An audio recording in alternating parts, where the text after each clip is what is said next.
Alright, ladies and gentlemen, it's Israel Epstein here. I have a new project gun. This one is not mine though. This one is LeRoy's. LeRoy Phudd Jr. just brought this to me today. It is a Savage Model 10 FXP in 200.243. There's a 243.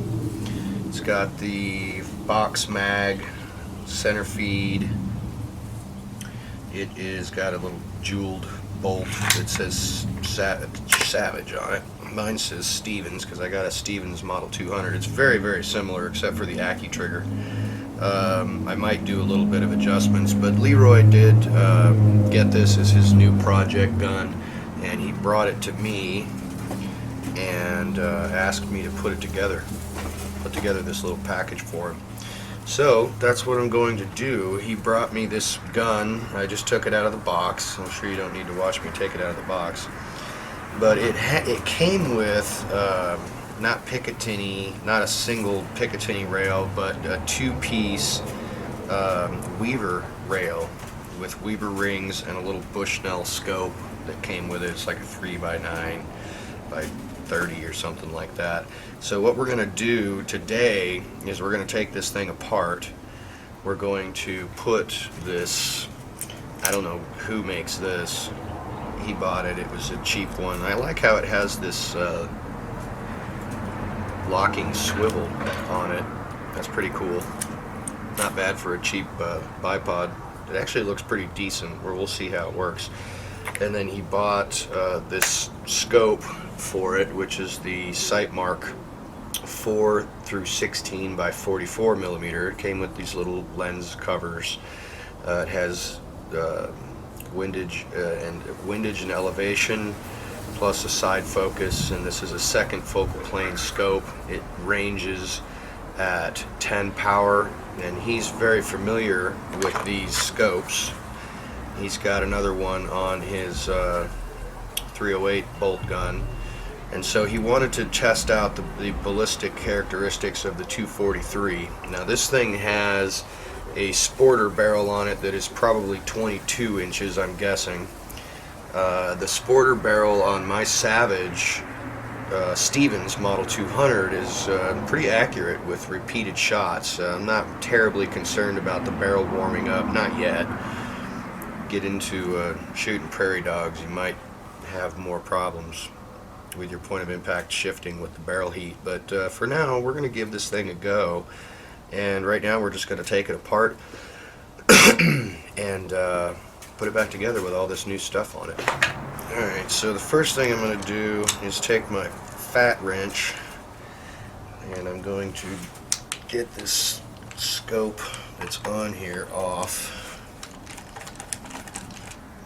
These rings and scope off here. Okay, so there's your old scope. Now LeRoy bought Maxima series steel rings by Warren. That was the only thing that was available where he got them, and they are also Weaver style. So we're going to see how these things work. They're not tactical rings. They are 30 millimeter to fit this tube, but they're not really heavy duty, tactical rings or anything.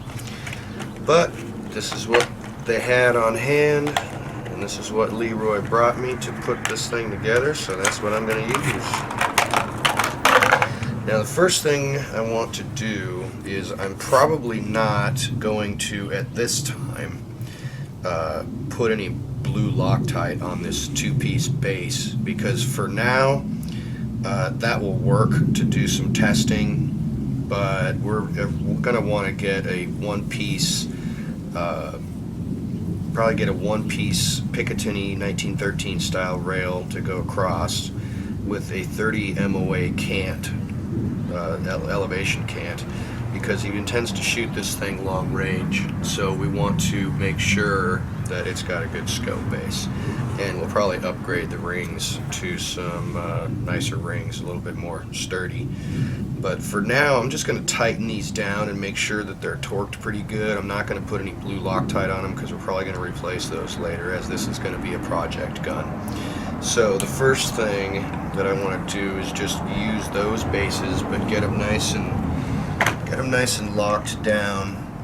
Let's find the correct. I have so many different bits for these stupid things. Now I'm going to torque these down to about 45 to 50 pounds of torque, just to make sure that they are good and solid for our testing, because they're kind of on there a little bit loose right now. I can see they're not terribly tight, so we're going to get a decent torque on them. Make sure that they're good and solid.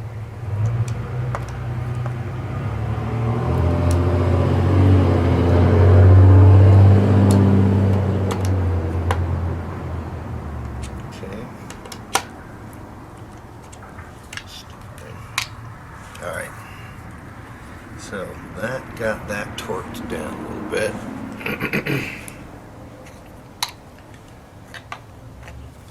Now what we want to do is check out these rings that we got.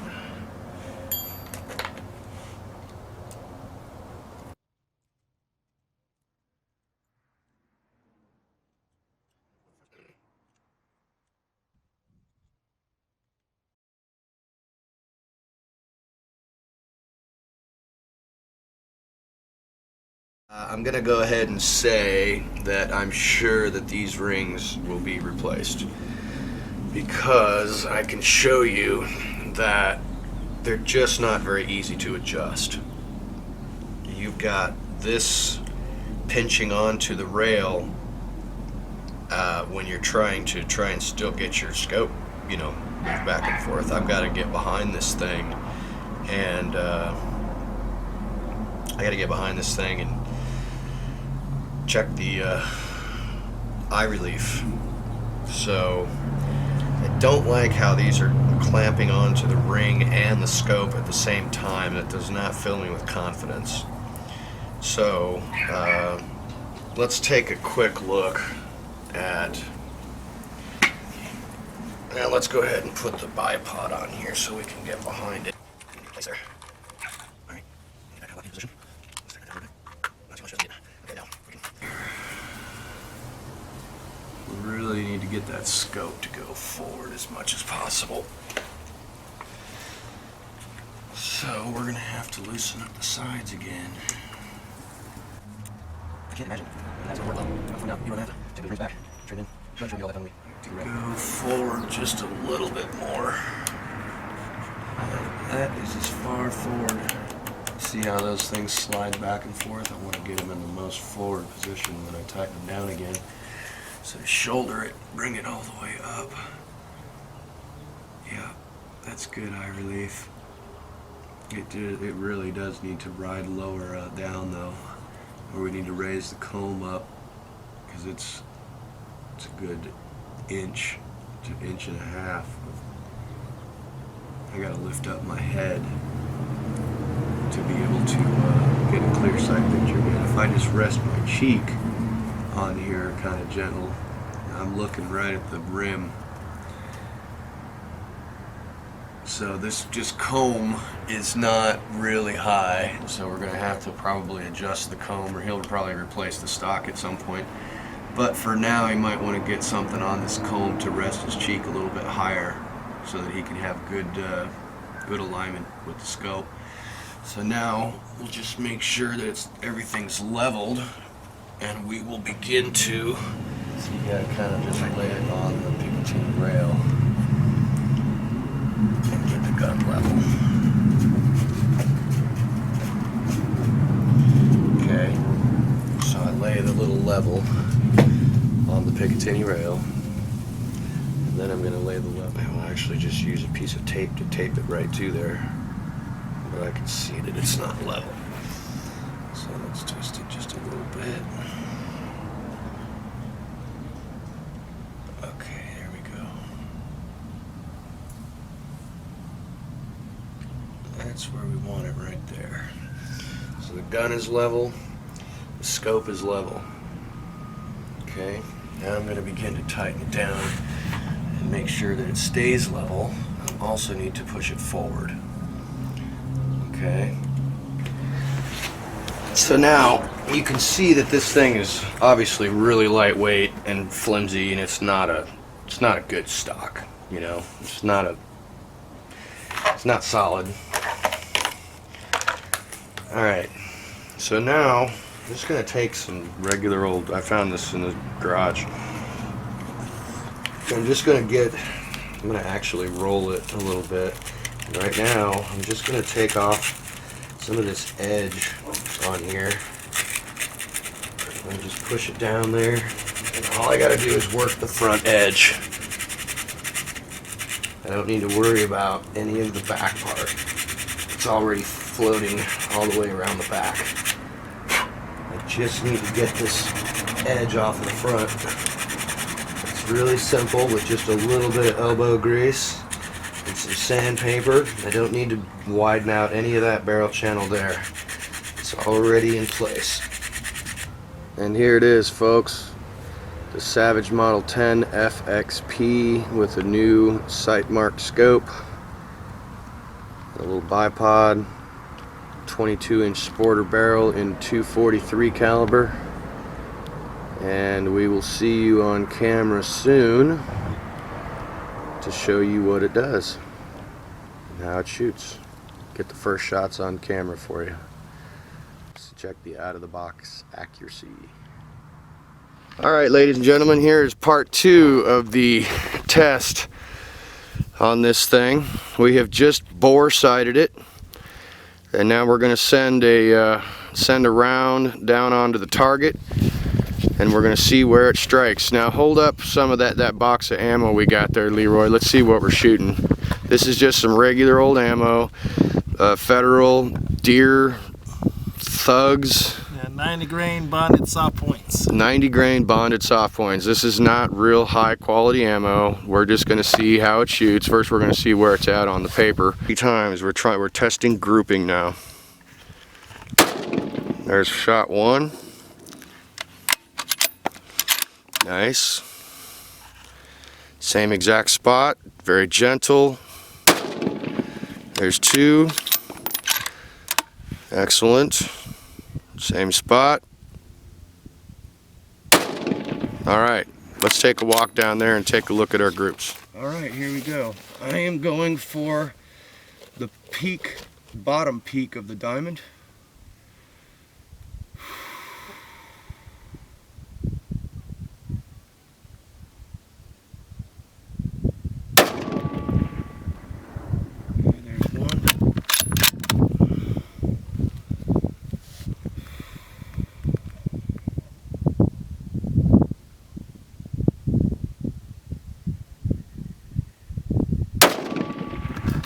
I missed that one. Might have pulled it a little bit. Okay, here we go.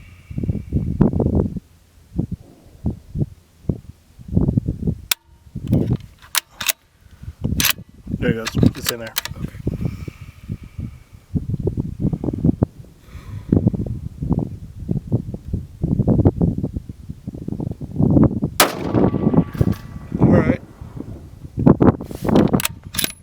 Not as good as yours. Alright, so we have entered some ballistic data into the Straylock ballistic calculator. It is indicating 1.56 milliradians. So Leroy is now going to go up to 400 yards and try and hit the steel plate, which is 12 inches.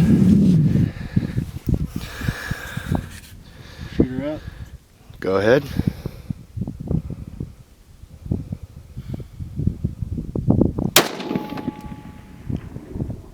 I did not hear it. Did you calculate for any wind? No. Okay. Just try 2 shots and then we'll go for the things on the ground so we can tell where the impact is. Yeah. One more on steel.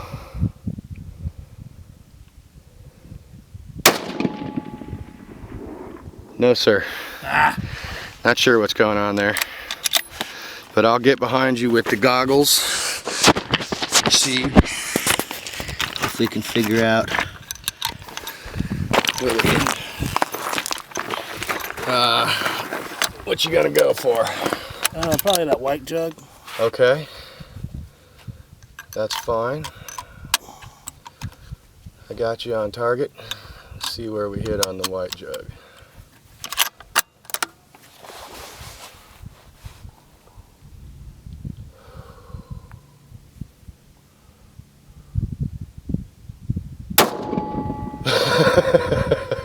I blew it up with first shot. You blew it up on your first shot.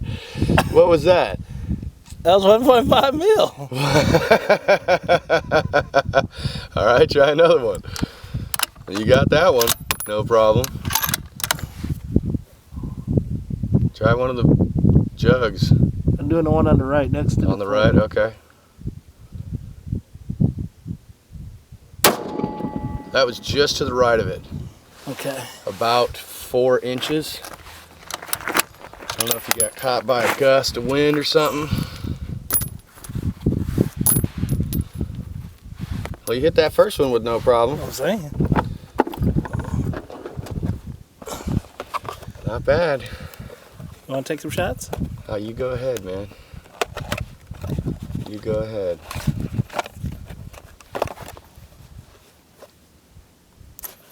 So, you know, the angle does change slightly between the ground and that plate sitting up in the air, but that's not that much enough to cause any trouble, you wouldn't think. I wouldn't think.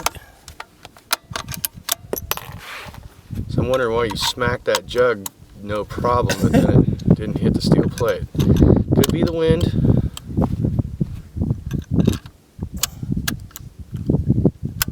Because we would hear the steel plate. Yeah, you definitely hear it. Okay, what are you going for? That same jug? Same jug, okay.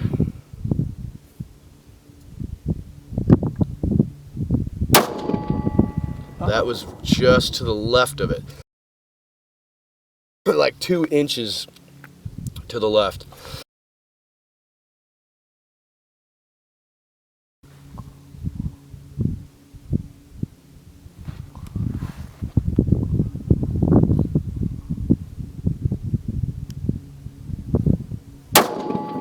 Just to the right. Come on. Just slightly to the right.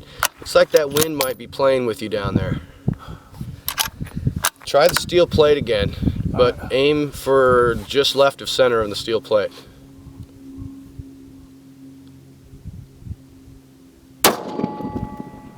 That's a hit. That'll work. Just left of center on the steel plate. So that was good. Yeah.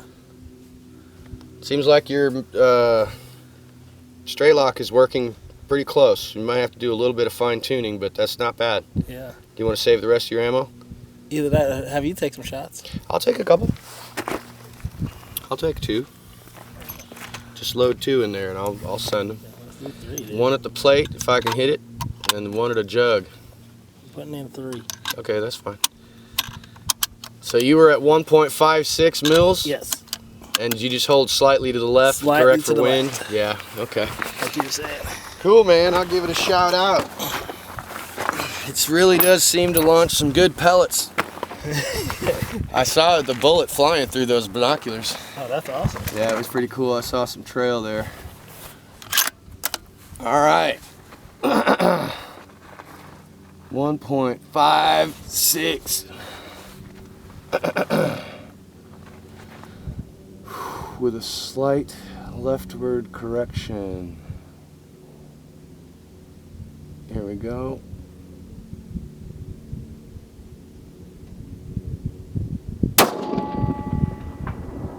Yeah. All right. 1.5 mils with a slight leftward correction on jug number 2 to the right.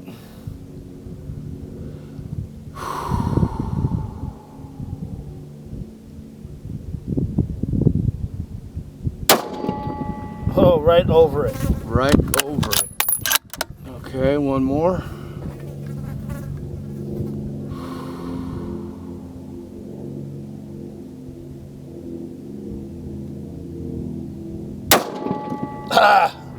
Right over it and to the right, just like 2 inches. Dang. Ah, That's just that's me. An elusive That's target. just me. Those are small, man. Yeah. Those are small targets. At 400 yards. 6 inches wide. 7 inches. Yeah. Good job, man. Yeah, that was fun. That ain't bad. I like That ain't bad at all. We can tighten it up with some better ammo. Yep. We can get the bore height down a little bit. That's good. That's good shit. Nice gun. Shooting good so far, man. Very nice. You want to do a few more? You want to wrap up? Yeah, I gotta wrap up. Okay, you can shoot a couple more down there if you want. Bro. I want to go pick up the Glock. Oh, yes, true enough. Bitchin'.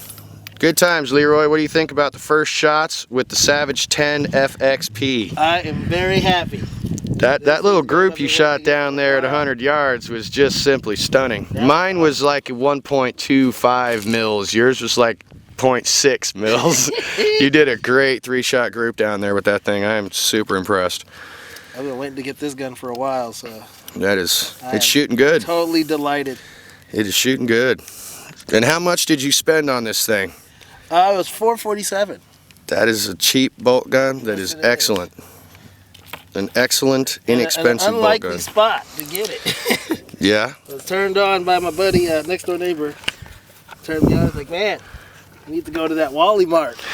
The Wally Mart has got a lot of rifles. They don't have any AR-15s, but they got a lot of bolt rifles. Bolt guns. Yep. Cheap. Yep. Absolutely. Understood. Cool. Well, we'll wrap up and we'll get out there. And Leroy's going to pick up a new Glock hand cannon today. We'll be testing that very soon. We're going to be testing that out. Excelente. So this is Israel Epstein over here and Leroy Nardis over there. Here we are, bugging out. Later.